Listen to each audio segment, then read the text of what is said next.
In-depth journalism in the Memphis community, the Daily Memphian is of Memphis, not just in Memphis, and seeks to tell the stories of this city. TheDailyMemphian.com. Truth in place. Production funding for Behind the Headlines is made possible in part by the WKNO Production Fund, the WKNO Endowment Fund, and by viewers like you. Thank you. District Attorney Steve Mulroy, tonight on Behind the Headlines.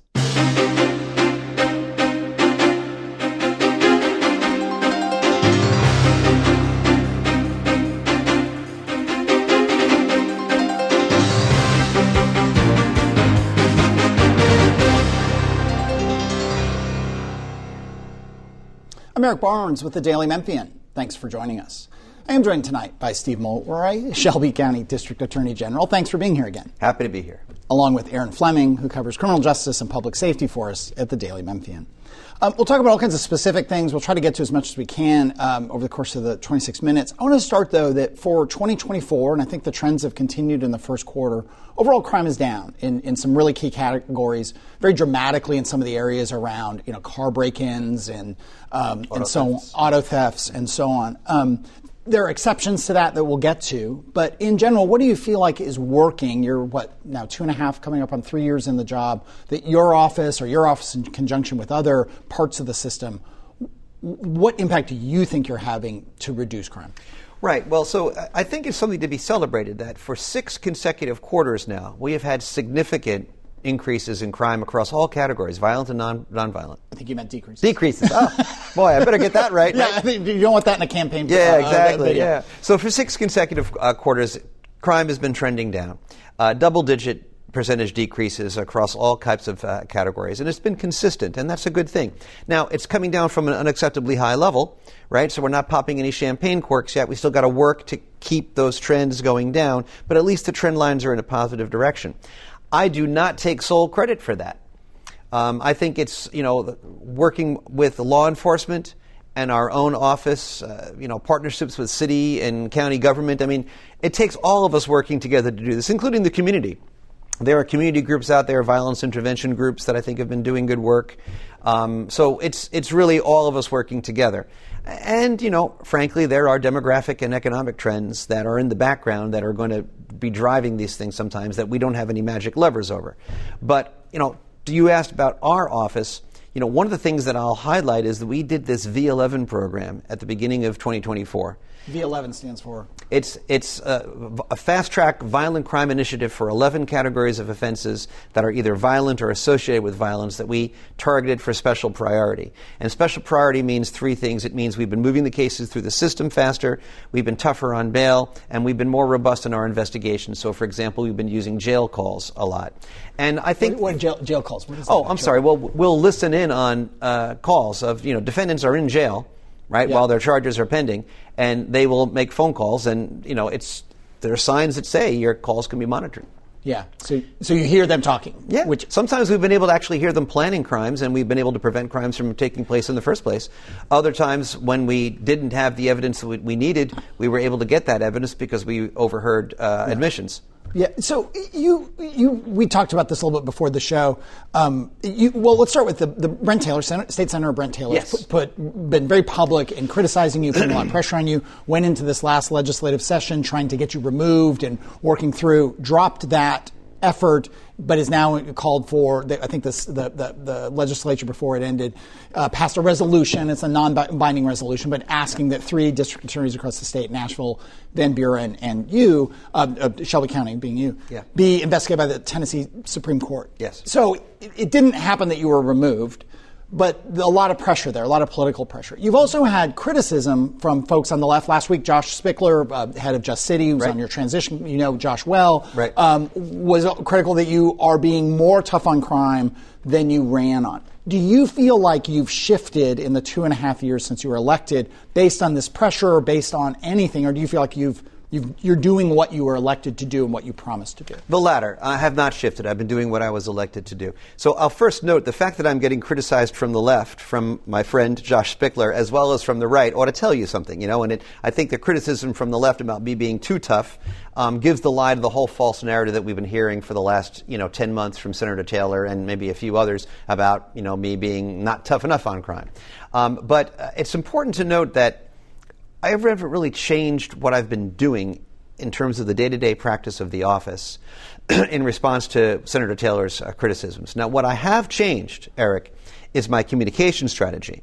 Of necessity, we changed our comms to rebut the false narrative of soft on crime and to remind the public on a daily basis that we are still out there doing the day-to-day job. We are enforcing the law. We are locking people up when that's appropriate. And so, you've seen a change in tone in terms of the communications, but only because we've had to rebut a false narrative. In terms of what we've been doing, that hasn't changed. And just real quick, if I could. Yeah. My non-fatal shooting policy, fall of 2022. The aggravated assault policy, early 2023. Our CARS unit in juvenile court, mid-2023. The V11 program I just referenced, early 2024. All of these things I did before Senator Taylor ever started talking about having the legislature remove me from office, which was a joke to begin with. So that really didn't change. That was of a piece with my campaign promise to refocus on violent crime. All right, let me bring in Aarron Fleming. Are you confident that the measure is dead? So now it goes to the Supreme Court. And, what are your thoughts on that and the court having this resolution now? Well, first of all, let's be clear about what this is, okay? This is a no legal force or in effect, non-binding, face-saving bit of window dressing by a state senator who could not get the votes in the legislature to do what he so boldly promised he was going to do, right? Either remove me from office or even investigate me by the legislature. And the reason that he couldn't get the votes, quite frankly, it's no wonder, because there never was a case for removal or even investigation in the first place. And you don't have to take my word for that. The ethics board keeps dismissing all of his meritless ethics complaints that he keeps filing against me. The Comptroller General did a financial audit recently that gave our office a clean bill of health, no findings, right, which gives the lie to all the stuff he was saying about our finances. The U of M bail report, I think, vindicates my position on bail. And another Comptroller General report, a comprehensive study of the Shelby County criminal justice system, had no criticism of my office. So I think that's really what's going on here. It was a face-saving bit of window dressing and off-ramp. Now, as to what the Supreme Court will do, it's up to them. But I don't really think that much is going to come of this. I don't think the Supreme Court has a big appetite for getting involved in individual investigations of DAs. But, of course, we'll have to see what they do. And I'll say Senator Taylor's been on the show numerous times and written for us, quoted by us. So, there's lots of give and take on this and hearing both sides. And we're trying to get Senator Taylor and Mark White on to talk about schools, may end up talking about some of these issues in the coming weeks or months. You mentioned the bail report. The bail report. Bail has been this hot button issue going back years. The highlighting of people, whether this is widespread or anecdotal, or one-off situations where people are out on bail, they re-offend. Why would they be out on bail when they have a long history of accusations or convictions? What did that bail report say? So the U of M bail report, I think, was quite helpful and quite comprehensive. And I think in a nutshell, it showed that bail reform, despite the claims of critics, did not increase the percentage of people who were rearrested while out on bail. It didn't increase the percentage of people who didn't show up for court. It didn't increase the repeat offender rate. It didn't do any of the things that the critics had complained about. What it did do, though, was provide extrajudicial review and access to attorneys for indigent defendants who hadn't been convicted of a crime, and it did so without jeopardizing public safety. And I'll also note, Eric, that the other thing that U of M report looked at was the two signature tough on bail laws that Senator Taylor passed in the most recent legislative session. And it concluded that they really didn't have much of an effect on those metrics that I talked about or on bail generally, right? So I think it shows that you can have bail reform without threatening public safety, and that some of the get tough things that we reflexively do don't really have much of an effect. We had the folks from U of M, the data scientists who did a lot of that reporting on or analysis on the show a couple weeks ago. You can get that at WKNO.org or Daily Memphian or YouTube. Bill Gibbons, one of your predecessors, was on the show as well, yes. Now with the Crime Commission. I think it showed from January 24 to January 25, median bail actually went from about $2,000 to $5,000, and the rearrest rates were around 13%. Release on their own recognizance numbers were about the same, as prior to the bail. And those numbers are pretty consistent in other studies. The data is a mess, as we talked about in the last two shows. I won't revisit all that, but this controller report that you talked about how the data, and they really said this is a national problem and a statewide problem, but they highlighted, given the scale of the court system and the volume of cases in Shelby County, that the data is a mess. Yep. You're 2.5 years into this job, almost 3 years. Would you confirm that the data is a mess? And the example I keep using is, as the accused go through the system, from court system to court system, maybe from general sessions over to the state criminal courts, even at some other place.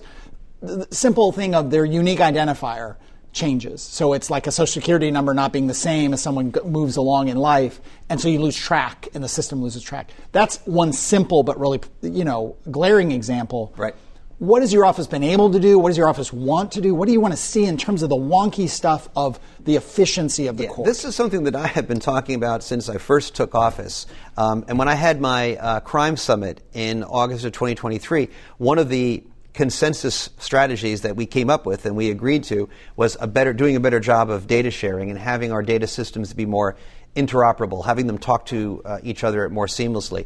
And there is a lot of work that still has to be done on that. And that unique identifier problem that you just mentioned was one of the things that came out of the Comptroller General report that I totally agreed with, something that we need to do. We are not doing the job that we need to share data among the various criminal justice entities, and to have agreed upon metrics, and to have a public-facing dashboard. These are all things that I've been working on. Now, we have made recent progress. We finally have a memorandum of understanding with the General Sessions Clerk's Office and the Criminal Court Clerk's Office, which generate a lot of this data, and our office to share that data. We've been working cooperatively with the city of Memphis about putting some stuff on the public dashboard, but there's still more work to be done. Let me bring Aarron in. The report also talks about things like case delays and how judges can better manage their dockets. Where does your office kind of fall into that in as far as speeding things up?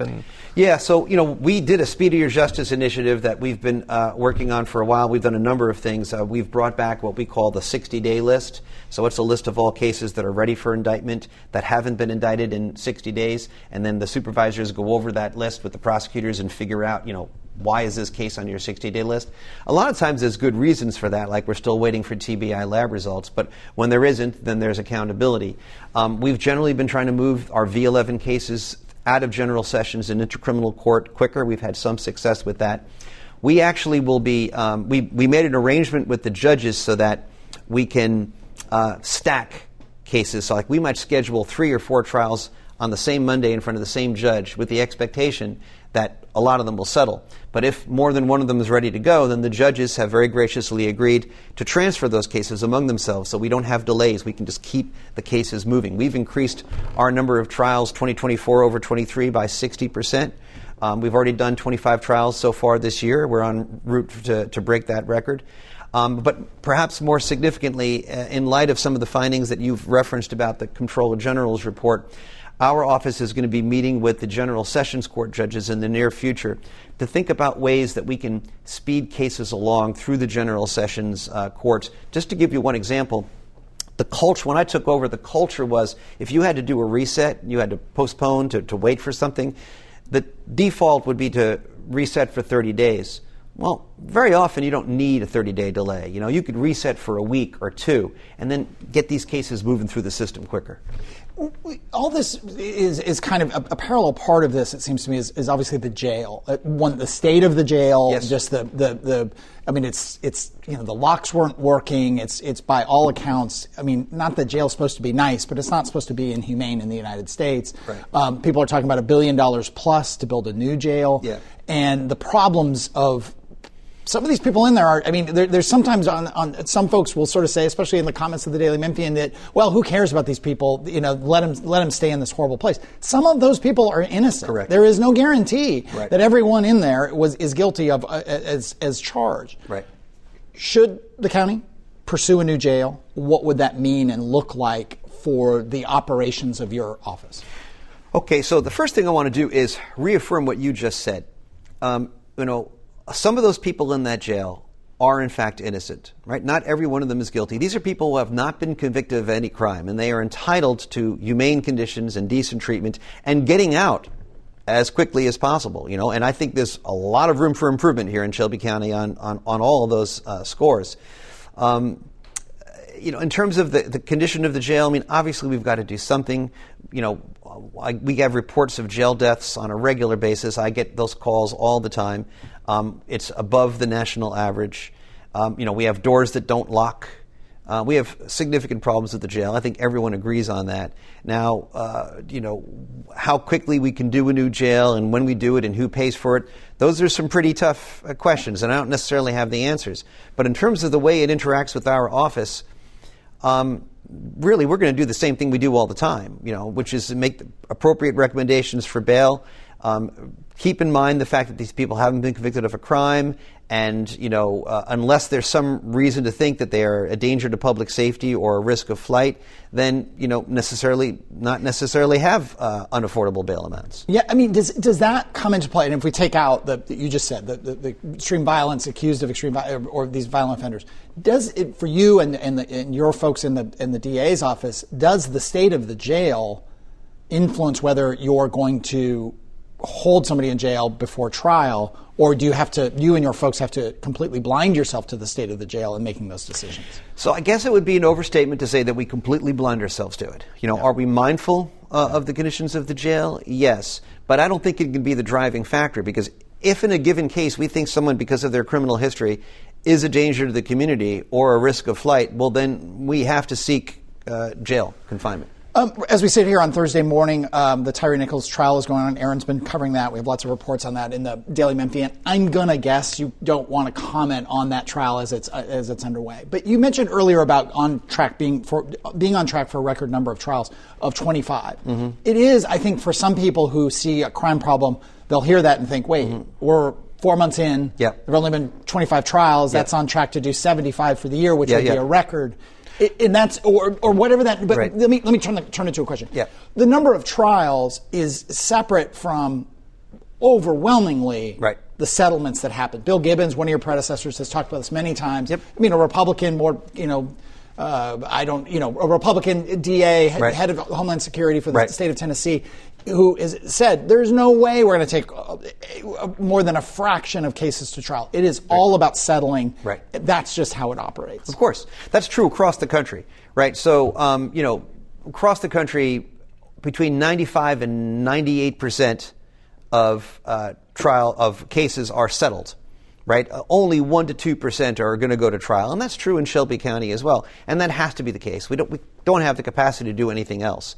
And most of the time, as I tell my prosecutors, I'm agnostic as to whether we settle a case through trial or through settlement, as long as the settlement is fair. If the plea deal is a fair one, then great. Let's not waste time with the trial. The trial are for the ones that we can't settle.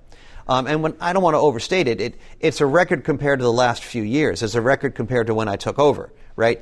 Pre-pandemic, we had a higher number of trials. Fair. Okay, that's good clarification. But the number of trials really shouldn't be the metric, right? For the reasons you just said. If the settlement is fair, that's all that we care about. How many trials pending? Before I go to Aarron, I mean, how do you measure that, the backlog? Do you feel like you're making headway on the backlog for all these other reasons you've talked about? Or? Well, the way we measure the backlog is, the number of cases of people who are in detention for more than 500 days. And we have been chipping away at that and trying to push that downward. It always fluctuates between 500 and 600, which is actually pretty reasonable given that we have 40,000 cases a year, but there's still room for improvement there. Aarron. How often are those trials actually ending in convictions? Oh, I mean, the significant majority, overwhelming majority of the trials do end in conviction. Let's go. We mentioned the legislature is wrapped up. One thing that was passed was putting a constitutional amendment on the ballot in 2026 statewide that would remove, and this I'll ask you to be a law professor in a second here and correct how I phrase this, that would remove from judges the right to grant bail for more acts, particularly violent acts, terrorism, second-degree murder, rape. That will be up, I think, in the November 2026 election, so people have a whole lot of time to think about it. Is that amendment a good one? I actually support it. And what it does is it removes the requirement that a judge always provide some amount of bail. So right now, Tennessee is actually a little bit to the left of most states. It's an outlier, and it says under the Constitution that unless it's a capital offense, unless it's a death penalty offense, the judge has to provide bail. Okay, they have a right to it. In the federal system, where I was a prosecutor, if the federal judge thought that the person was a risk of reoffending or a danger to the community or a risk of flight, they'd just say no bail, period, end of story, right? And most states are like that. Most states say, that, at least for violent offenses, that is an option. In Tennessee, it's not an option. So what this amendment does is it gives the judge discretion in violent cases, even if they're not death penalty cases, to say, you know what, no bail for you. I am okay with that because, like I said, I'm used to the federal system. I think right now the workaround that judges do is they will set bail unaffordably high, right? So I don't think this amendment is going to change all that much. And that's why I think you can be a progressive and still support this amendment. About 5 minutes left, so we'll speed through some things that we could do whole shows on. But there was a bill passed around juvenile court and the sharing of information from the juvenile court to judges of prior acts that right now there was a real hard line between somebody setting, there's a 21-year-old, 22-year-old, right, and not knowing that they maybe had committed other acts in the past. Right. You had found a way with Judge Sugarman to have a certain amount of communication about prior acts. I don't know if that's the right term. Right. Now, how will this law change how your office operates? So I've actually advocated for this law for a while, That's what I thought, and this is something that I actually agree with Senator Taylor on.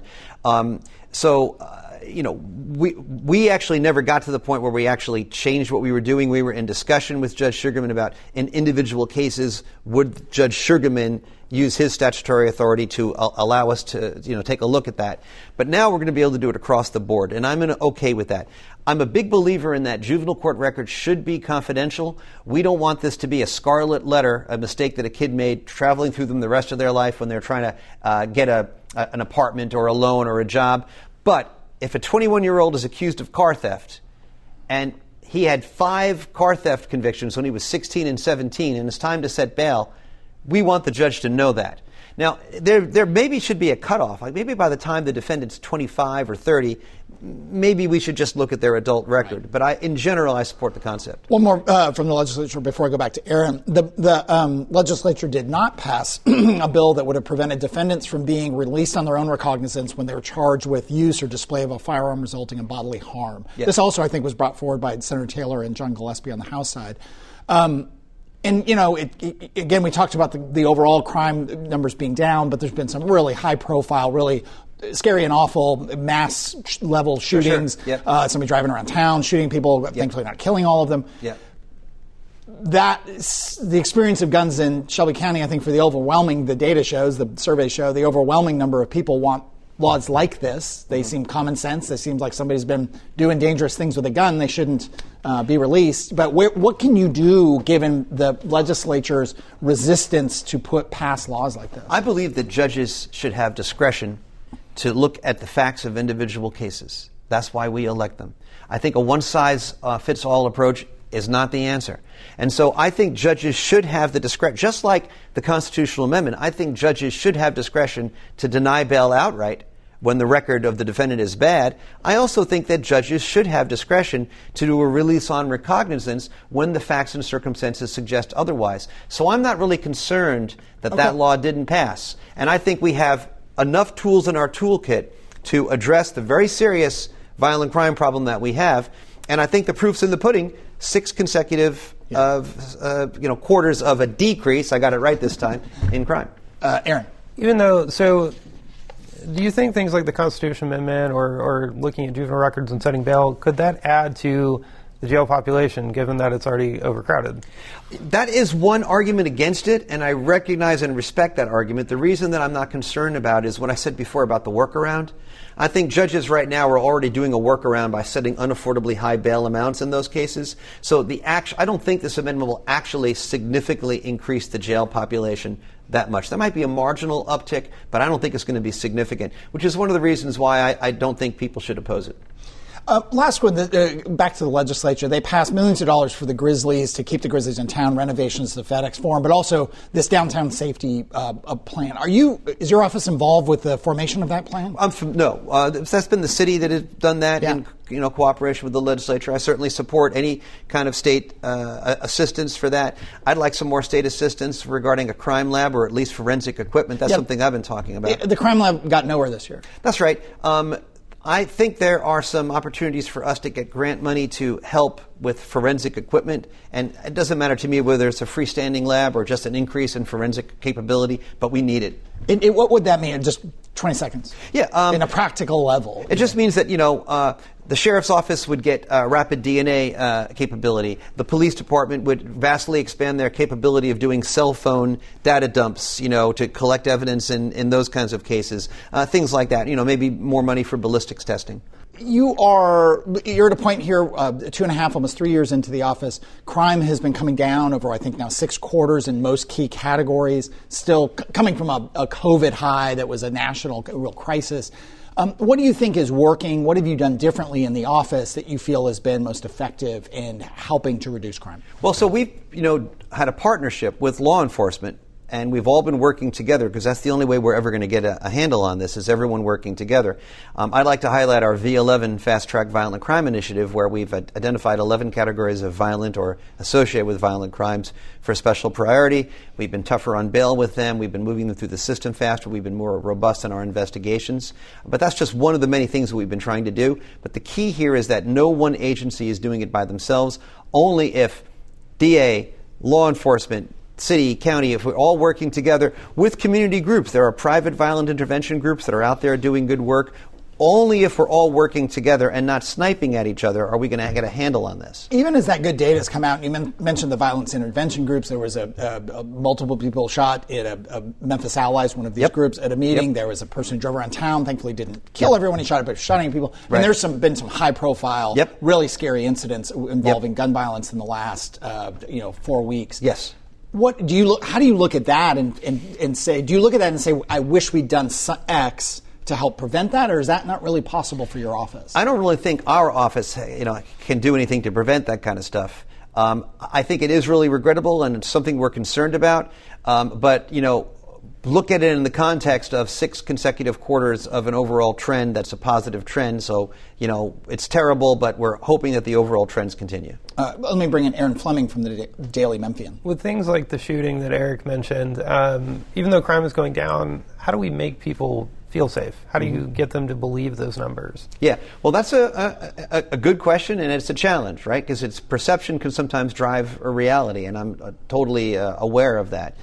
I do think the perception is changing. Anecdotally, people seem to recognize things. Like, for example, car thefts were just out of control in 2023, nationwide, but in Memphis and Shelby County as well. Well, they've come down by 34%. And people are noticing that. They are noticing that the car thefts have gone down. I just think we just have to keep communicating to the public the overall trends and getting their cooperation to do what we can to make things safer, and hopefully the perception will continue to change over time. The legislature just wrapped up. Any bills that were passed that help your office significantly and any that hurt your efforts significantly? Well, I think the one that was passed that allowed us to use juvenile court records in setting bail, I think will be a significant assistance to us.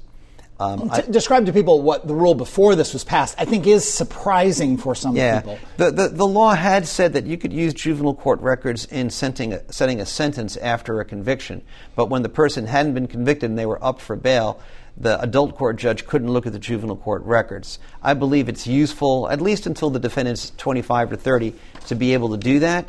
What I would have liked to have gotten from the legislature was more financial assistance for either a local crime lab or at least significant increases in our forensic equipment. That didn't happen this year, but I'm still hopeful it might happen next year. The other thing that didn't happen in the legislature is you did not lose your job. State Senator Brent Taylor has been on the show and been in the Daily Memphian. Was putting a lot of pressure on you, trying to get the legislature to remove you, brought forward all kinds of, he's filed many ethics complaints. He ultimately dismissed. Fair. Mm-hmm. Ultimately moved to, the legislature passed a resolution, non-binding, to ask the Tennessee Supreme Court to investigate you, the DA in Davidson County and the DA in Van Buren County.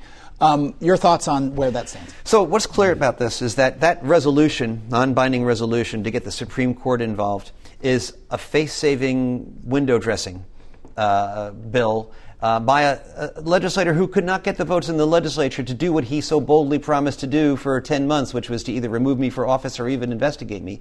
And it's no wonder that he couldn't get the votes, because there was no grounds for investigating me. And you don't have to take my word for it. The ethics complaints are being dismissed. The Comptroller General did an audit that gave me a clean bill of health financially.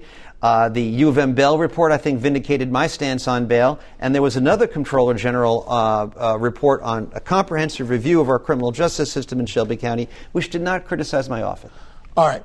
Thank you for being here. We're out of time. We'll have you back later in the year. We appreciate that. Thank you for being here, Aarron.